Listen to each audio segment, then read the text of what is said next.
बिस्मिल्लाहिर्रहमानिर्रहीम। मेरी भाभी जब से शादीशुदा होकर आई तो रोज मेरे हाथों में पैसे थमाकर कहती कि 2 किलो मकई का आटा मोहल्ले के दुकानदार से ले आओ, तुम्हारे भाई को मीठी रोटियां बहुत पसंद हैं। मैं बहुत हैरान होती क्योंकि भाभी ना मीठी रोटियां बनाती थीं और आटा भी गायब हो जाता था। मुझे भाभी पर शक था। एक दिन जब मैंने आटा लिया, थैले में सुराख करके जो अंदर देखा तो मेरी चीख निकल गई, क्योंकि वहां तो मेरा एक ही भाई था। हर लड़की की तरह मेरे भी बड़े अरमान थे। अपने भाई की शादी को लेकर अम्मी भाई के लिए रिश्ता ढूंढ रही थीं और मैं शादी की तैयारियों में मसरूफ थी।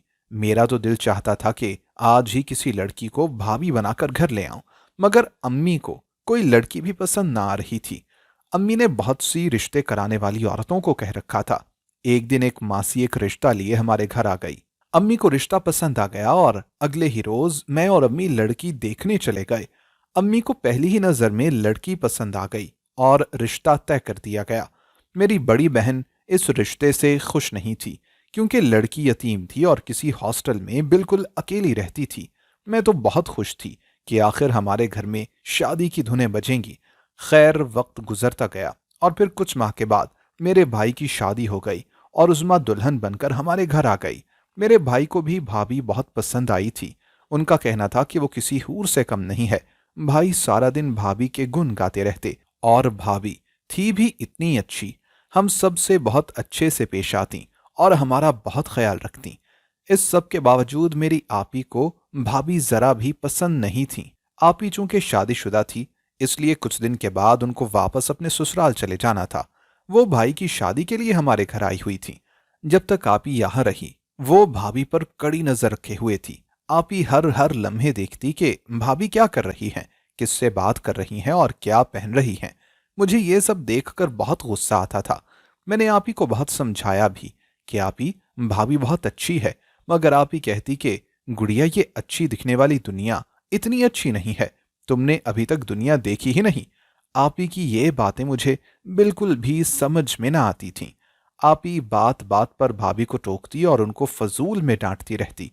भाभी जब भी फारिग बैठती, आपी को कोई ना कोई काम याद आ जाता और फौरन भाभी को उस काम पर लगा देती। मुझे बहुत गुस्सा आता था कि बेचारी भाभी जरा भी सुकून नहीं करती है। हमारे घर आते ही भाभी के सारे घर के काम संभाल लिए थे।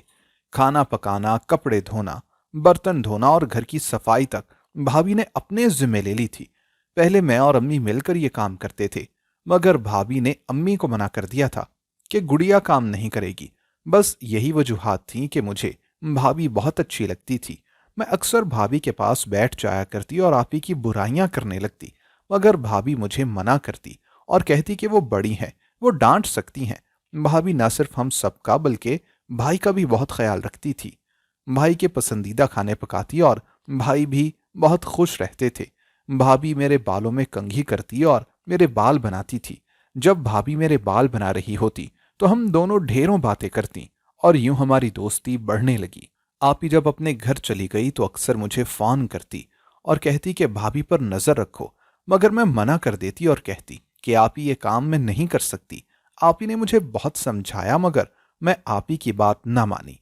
एक दिन भाभी सहन में अकेली बैठी थी और परेशान थी। मैं ये देखकर हैरत ज़दा हुई और भाभी के पास गई और कहा कि भाभी, आप क्यों परेशान हैं। भाभी ने पहले मुझे कुछ भी ना बताया, मगर जब मैं जिद करने लगी तो भाभी ने कहा कि गुड़िया, घर में किसी को मत बताना ये बात। मैंने भाभी से वादा किया और कहा कि मैं किसी को ना बताऊंगी। भाभी ने कहा कि तुम्हारे भाई आज मुझसे नाराज हैं और मैं उनको मनाना चाहती हूँ। ये बात सुनकर मैं भी परेशान हो गई और भाभी को तरह तरह की तरकीबें बताने लगी भाई को मनाने की। फिर भाभी ने खुद ही मुझे कहा कि गुड़िया, क्यों ना मैं तुम्हारे भाई के लिए मकई की मीठी रोटियां पकाऊं। ये बात सुनकर मैं भी बहुत खुश हुई और भाभी से कहने लगी कि भाभी, ये अच्छी तरकीब है। भाभी ने कहा कि तुम्हारे भाई को मीठी रोटी बहुत पसंद है और शायद ये सरप्राइज खाकर वो मुझे मुआफ कर दे और नाराजगी खत्म कर दे। मैंने भाभी से कहा कि मैं आपकी मदद करूंगी रोटियां पकाने में। यह कहकर जब मैंने भाभी के चेहरे की जानिब देखा तो मैं हैरान रह गई, क्योंकि भाभी अभी भी उदास थीं। मैंने पूछा कि भाभी, आप अब उदास क्यों हैं। तो भाभी कहने लगी कि गुड़िया, हमारे घर में तो मकई का आटा भी नहीं है। मैंने कहा कि मैं मोहल्ले के दुकानदार से लेकर आती हूँ। भाभी ने मुझे 100 रुपये दिए और कहा कि जाओ मोहल्ले के दुकानदार से 2 किलो मकई का आटा ले आओ। मैंने पैसे पकड़े और चादर लेकर आटा लेने चली गई। मैंने दुकानदार को जाकर पैसे थमाए और 2 किलो आटे का थैला लिए घर वापस आ गई। भाभी ने मुस्कुराकर थैला वसूल किया और चली गई। मैं खुश थी कि आज रात भाभी और भाई की सुलह हो जाएगी। इसके अलावा मुझे यकीन था कि 2 किलो आटा है, भाभी सारे घर वालों के लिए मकई की रोटियां बनाएंगी। मगर जब रात हुई और सब खाने की मेज पर आए तो ये देखकर मैं एकदम हैरान रह गई कि वहां मकई की रोटियां न थीं, बल्कि सादा गंदम की रोटियां थीं। मुझे एक झटका सा लगा था। मेरा दिल तो किया था कि भाभी से पूछूं, मगर मैं सबके सामने नहीं पूछ सकती थी। ये तो मेरा और भाभी का राज था। खैर, खाने के बाद सब लोग अपने अपने कमरों में चले गए। मैं परेशान थी कि भाभी ने मकई की रोटियां आखिर क्यों ना पकाईं और भाई और भाभी की सुलह हुई या नहीं। ये सब सोचकर मैं बहुत परेशान रही और मुझे नींद नहीं आई थी। ये सब सोचते हुए अचानक कैसे आंख लगी पता ही ना चला। अगले रोज मैंने सोचा कि क्यों ना भाभी से जाकर पूछूं कि क्या हुआ है, आपकी सुलह हुई या नहीं। मगर जब मैं भाभी के कमरे में पहुंची तो भाभी बैठी रो रही थी। मैंने हैरत से जाकर कहा कि भाभी क्या हुआ, आप क्यों रो रही हैं?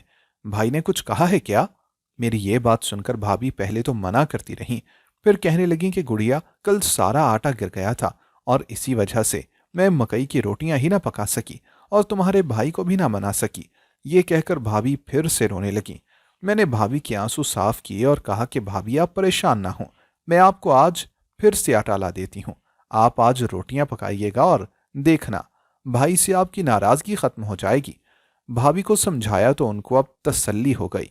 फिर भाभी ने मुझे पैसे दिए और मैं चादर ओढ़कर आटा लेने चली गई। आज भी मैं सोच रही थी कि भाभी मकई की रोटियां पकाएंगी और भाई को मना लेंगी। मगर जूं ही रात हुई और हम लोग खाने की मेज पर गए तो वहां ये देखकर मुझे हैरत का एक और झटका लगा था, क्योंकि आज भी गंदम की रोटियां ही थीं।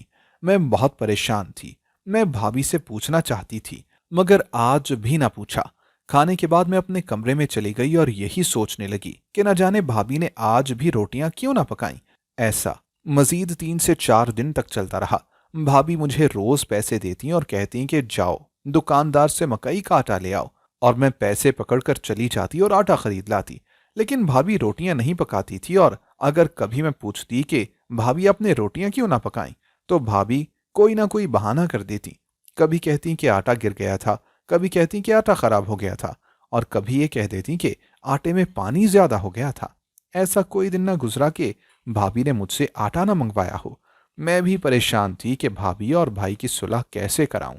एक दिन रात का खाना खाने और मायूस होने के बाद मैं अपने कमरे को गई और मुझे नींद नहीं आ रही थी। आधी रात गुजर गई थी और मैं यही सोच रही थी कि भाई की नाराजगी आखिर कैसे खत्म करूं। कमरे में मेरा दिल घबरा रहा था तो मैं बाहर सहन में आ गई। लेकिन जो ही मैं सहन में पहुंची, वहां का मंजर देखकर मेरे पैरों तले से जमीन निकल गई। मैंने किसी को वहां सहन में देखा था जो वहां बैठा हुआ था। मैं आहिस्ता आहिस्ता कदम उठाने लगी ताकि देख सकूं कि वो कौन है। मैं एक सतून के पीछे छुप गई और एक लम्हे के लिए मेरी नजर वहां से हट गई। जब दोबारा मैंने उस तरफ देखा तो वहां कोई भी ना था। ये देखकर मेरा दिल दहल सा गया था, क्योंकि मैंने खुद वहां किसी को देखा था। मैंने अपना वहम समझा और वापस अपने कमरे में आ गई। अगले रोज भाभी ने फिर मुझे पैसे दिए और आटा लेने भेज दिया। मैंने पैसे लिए और उस दुकानदार की दुकान पर पहुंच गई। उसे पैसे दिए और वो आटे का थैला निकालने लगा। तब मैं इधर उधर देख रही थी कि अचानक मैंने एक हैरत अंगेज मंजर देखा। एक और औरत भी वहां पर मकई का आटा लेने आई हुई थी। उस दुकानदार ने उस औरत को भी 2 किलो का थैला दिया था, मगर मुझे जो थैला दिया था वो उस औरत के थैले से बहुत मुख्तलिफ था। ये देखकर मैं काफी हैरान रह गई और दुकानदार से पूछा कि भाई, उन्होंने भी मेरे जितने ही पैसे दिए हैं और आपने उनको किसी और तरह का थैला क्यों दिया? तो वो हंसा और कहने लगा कि जो थैला मैंने उस औरत को दिया है वो अच्छी क्वालिटी का नहीं है। ये जो आपको दे रहा हूं ये बहुत अच्छा है और इसकी कीमत भी ज्यादा है। बस आपको सस्ता दे रहा हूं। अब मैं खुश हो गई और थैला लिए घर वापस आ गई। मैंने सोचा था कि आज भाभी के साथ खुद मिलकर किचन में काम कराऊंगी और आटे को जाया नहीं होने दूंगी। इसलिए भाभी को थैला थमाते ही मैंने कहा कि भाभी, आज मैं भी आपकी मदद करूंगी। मेरे ये अल्फाज सुनते ही भाभी के चेहरे के रंग उड़ गए थे। कहने लगी, गुड़िया नहीं, तुम ये नहीं करोगी। मगर मैं जिद करने लगी तो भाभी मुझ पर गुस्सा होने लगी।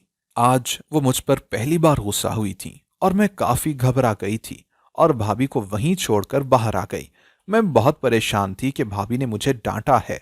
मैं अपने कमरे में आकर यही सोचती रही कि भाभी तो ऐसी नहीं थी, फिर मुझे डांटा क्यों?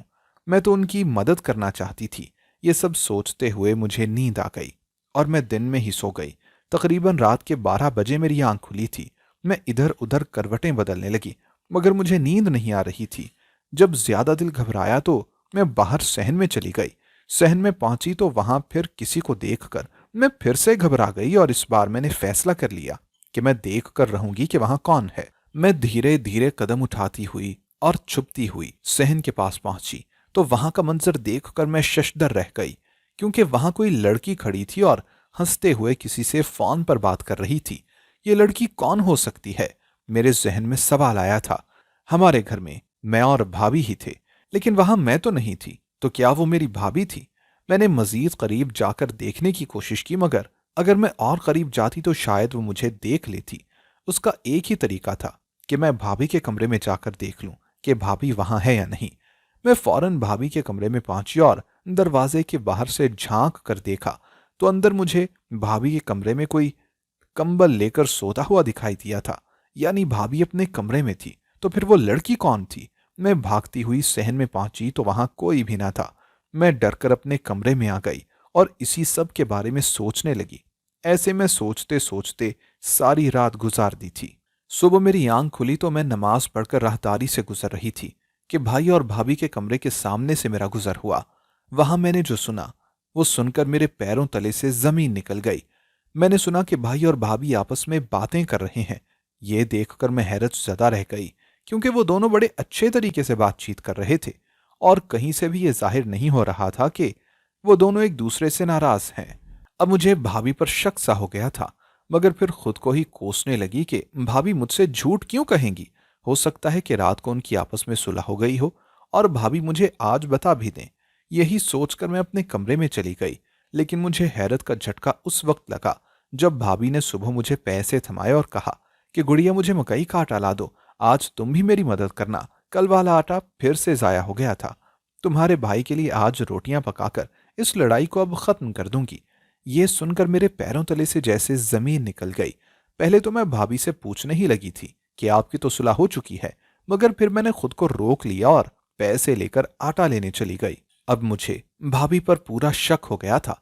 मैं आटा लेकर वापस आई और दिल में सोचा, आज छुप कर देखूंगी कि भाभी इस आटे का आखिर करती क्या है। मैंने भाभी को आटा थमाया और छुप छुप कर भाभी पर नजर रखने लगी। भाभी ने आटे का थैला किचन में नहीं रखा था, बल्कि वो अपने साथ इस थैले को कमरे में ले गई। ये देखकर मेरे पैरों तले से जमीन निकल गई कि आखिर आटे के थैले का कमरे में क्या काम। मगर इससे पहले कि मैं देख पाती कि भाभी आटे का कमरे में आखिर कर क्या रही है, भाभी ने कमरे का दरवाजा बंद कर दिया। अब मैं मजीद हैरत का शिकार हो गई थी। हमेशा की तरह आज रात भी भाभी ने मकई की रोटियां नहीं पकाई थीं। अब मुझे 100% शक हुआ था कि भाभी कुछ न कुछ जरूर छुपा रही हैं। मुझे किसी की मदद की जरूरत थी। मेरे दिमाग में बहुत से ख्यालात घूम रहे थे। रात को सहन में दिखने वाली लड़की और फिर आटा और अब भाभी, ये सब क्या था? दिल किया कि अपनी आप ही को सब कुछ बता दूं, क्योंकि मुझे लग रहा था कि वो भाभी पर ठीक शक कर रही थी। मगर फिर मैं रुक गई, ये सोचकर कि आप ही मुझे डांटेंगी और कहेंगी कि मेरी बात क्यों ना मानी थी। मेरा सर अब फटने लगा था, इसलिए मैं अपनी सहेली तकद्दुस के घर चली गई और उससे जाकर सारा मामला बता दिया। तकद्दुस ने मेरी एक एक बात सुनी और फिर कहने लगी कि तुमने कभी देखा है कि उस थैले में क्या है? ये सुनकर मैं और परेशान हो गई कि तुम कहना क्या चाहती हो। तकद्दुस कहने लगी कि दुकानदार तुम्हें कोई और किस्म का थैला देता है, तुम एक बार देखना तो सही कि इस थैले में आटा ही है ना। मैंने कहा कि आटे के थैले में आटा ही होगा। तो तकद्दुस कहने लगी कि तुमने कभी देखा है? तो मैंने कहा नहीं। तो तकद्दुस ने मुझे कहा कि कल तुम थैले में सुराख करके पहले लाजमी देखना कि उसमें है क्या। तकद्दुस की ये बात मुझे बहुत अजीब लगी थी, मगर मैं घर आ गई और लेट गई। 12 बजे आंख खुली तो मैं फिर सहन में गई और फिर मैंने वहां उस लड़की को देखा। लेकिन इस बार वहां का मंजर देखकर मेरे पैरों तले से जमीन निकल गई थी, क्योंकि वहां एक लड़का भी था, जैसे वो लड़की को कोई चीज पकड़ा रहा था।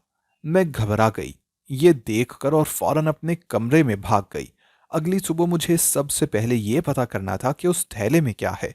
जो ही मैंने आटे का थैला लिया और फिर उसे लिए दुकान से वापस आने लगी, तो मैंने थैले को फाड़कर अंदर देखने का फैसला कर ही लिया। मैं अपनी सहेली तकद्दुस के घर गई थी। उसके घर में वो अकेली ही थी। तकद्दुस कैंची लेकर आई तो मैंने थैले में छोटा सा सुराख कर दिया, और जब उस सुराख से अंदर देखा तो मेरी चीखें निकल गईं। तकद्दुस मुझे चीखता देखकर परेशान हो गई, और फिर उसने भी अंदर देखा। थैले के अंदर आटा नहीं बल्कि सोना था, जिसे थोड़े से आटे के दरमियान में छुपा कर रखा गया था। ये सब देखकर हम दोनों बहनें शशदर रह गई थीं। उस वक्त तो मुझे कुछ भी समझ नहीं आया था। मैंने थैले को जल्दी से सिलाई किया और घर जाकर आटे का थैला भाभी को थमा दिया, लेकिन वो सोना मेरे जहन में चल रहा था। अब वक्त आ गया था कि मैं अपनी आपी को सारी हकीकत बता दूं। मैंने अम्मी से कहा कि मुझे आपी के घर जाना है। अम्मी कहने लगी कि तुम्हें अचानक वहां जाना कैसे याद आ गया। तो मैं बहाने लगाने लगी कि आपी की बहुत याद आ रही है। खैर अम्मी मान गईं और मैं और अम्मी आपी के घर चले गए। आपी ने हमें शरबत पिलाया और हाल चाल पूछने लगी। जब अम्मी आपी की सास को मिलने गई तो मैंने आपी को कहा कि मुझे आपको एक बात बतानी है। आपी हैरान हो गई कि मैं कैसी बात बताने लगी हूं। फिर मैंने आपी को सारी बात बता दी। मेरी बात सुनकर आपी भी बहुत हैरान हो गई और मुझे कहने लगी कि गुड़िया, मैंने तुम्हें कहा था कि वो भाभी मुझे अच्छी इंसान नहीं लगती। तुम उसकी हर हरकत नोट किया करो, मगर तुमने मेरी बात नहीं मानी। मैंने आपी से मुआफी मांगी और कहा कि आपी अब हम क्या करें। आपी कहने लगी कि गुड़िया, हमें पता करना होगा कि भाभी को उस दुकानदार से आखिर क्या रिश्ता है और वो उसे रोज सोना क्यों भेजता है। आपी ने कहा कि मेरे मियाँ का दोस्त पुलिस में है, हमें उसी से बात करनी चाहिए। शाम को मैं और अम्मी घर वापस आ गए। आपी ने जाते हुए मुझे तसल्ली दी और कहा कि वो कल हमारे घर कुछ दिन रहने के लिए आएगी और जल्द ही सब ठीक हो जाएगा। अगले रोज आपी हमारे घर रहने के लिए आ गईं और आपी ने मुझे बताया कि उनके शौहर के दोस्त ने उस दुकानदार का पता चलाया है और उसके क्रिमिनल रिकॉर्ड से पता चला है कि वो पहले बहुत बड़ा मुजरिम था और कुछ साल जेल में भी गुजारे हैं और जेल से वापस आकर सुधर गया है। जब आपी ने यह बात मुझे बताई तो मुझे अंदाजा हुआ कि जरूर भाभी का उस दुकानदार से कोई ताल्लुक है और वो दोनों मिलकर कोई जुर्म सरंजाम दे रहे हैं। लेकिन हमारे पास ना तो कोई सबूत था और ना ही हमें इस बात का पक्का यकीन था। मैंने और आपी ने एक मंसूबा बनाया जिससे हम भाभी को रंगे हाथों पकड़ सकते थे, और फिर हमने वैसा ही किया। जब मैं आटा लेकर आई और भाभी को थमाया तो उसी वक्त मेरी आपी भाभी के कमरे में जाकर छुप गई थी। भाभी ने आटा लिया और थैले को अपने कमरे में ले गई और अंदर जाकर दरवाजा बंद कर दिया। भाभी को नहीं पता था कि मेरी आपी अंदर छुपी हुई हैं। आपी अंदर भाभी की हर हरकत नोट कर रही थी और मोबाइल में रिकॉर्ड भी कर रही थी। भाभी ने अंदर जाकर कैंची के साथ उस थैले को फाड़ा था और उसमें मौजूद सारा सोना बाहर निकाला और फिर दराज में से छोटी छोटी थैलियों में उस सोने को भरने लगी। ये सारा मंजर देखकर मेरी आपी के पैरों तले से जमीन निकल गई थी। भाभी ने अपना काम मुकम्मल किया और फिर उन थैलियों को एक बड़े बैग में डाला और बैग को अलमारी के पीछे छुपा दिया और खुद कमरे से बाहर आ गई। भाभी के बाहर आते ही मेरी आपी भी थोड़ी देर बाद बाहर आ गई। फिर आपी ने मुझे वीडियो दिखाई। वो वीडियो देखकर मेरी रूह निकल गई थी। भाभी के पास इतना सोना था। मेरी आपी ने वीडियो अपने शौहर को भेजी और फिर उन्होंने अपने पुलिस वाले दोस्त को भेज दी। पुलिस ने जब ये वीडियो देखी तो उन्हें अंदाजा हो गया था कि ये सब आखिर हो क्या रहा है। अगले रोज पुलिस ने हमारे घर और उस दुकानदार की दुकान पर छापा मारने का फैसला किया। हम सब जानते थे सिवाय भाभी के। पुलिस ने छापा मारा और भाभी और उस दुकानदार को गिरफ्तार कर लिया। पुलिस ने बताया कि ये दोनों चोर हैं और चोरी करके पैसे कमाते हैं। मेरा भाई तो सकते में चला गया था क्योंकि उसकी बीवी एक चोर थी। भाई भाभी पर चिल्लाने लगा और पूछने लगा कि तुमने मेरे साथ ऐसा क्यों किया। तो भाभी कहने लगी कि मैंने सारी जिंदगी यतीम खाने में गुजारी है और हमेशा दूसरों की बातें सुनते और भूख के लिए तड़पते गुजारी है। भाभी ने बताया कि उस दुकानदार से उसकी दोस्ती भी यतीम खाने में ही हुई थी। भाभी की एक सहेली उस दुकानदार के साथ मिलकर चोरियां किया करती थी और फिर भाभी ने भी उनके वफ्त को अपना लिया। भाभी ने बताया कि रिश्तों की मुझे भी चाह थी और इसीलिए अच्छा रिश्ता देखकर मैंने शादी कर ली। उस दुकानदार ने भी उसी मोहल्ले में दुकान खोल ली। वो रोज रात को चोरियां करता और सोना चुराकर आटे के थैले में भर देता और भाभी को भेज देता। भाभी उस सोने को थैलियों में पैक करती और फिर उसे भारी कीमत पर सुनारों को बेचाती और फिर कीमत वो दोनों आधी आधी बांट लेते। वो आदमी रात को भाभी से मिलने आता था और कीमत वसूल करने आता था। भाभी ने बताया कि वो अपने बिस्तर में सरहाने रखकर सहन में उससे मिलने जाया करती थी। पुलिस ने उन दोनों को गिरफ्तार कर लिया और फिर उन्हें जेल हो गई। मेरे भाई ने भी भाभी को तलाक दे दी।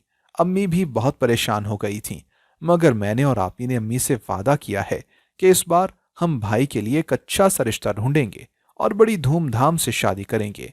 कुछ दिन के बाद मेरे लिए एक रिश्ता आ गया। वो लोग वट्टे सट्टे में शादी करना चाहते थे और फिर अम्मी ने मेरा और भाई का वट्टे सट्टे में रिश्ता तय कर दिया। दोस्तों, अगर आपको हमारी आज की कहानी पसंद आई हो तो लाइक करना और कमेंट करना हरगिज ना भूलिएगा।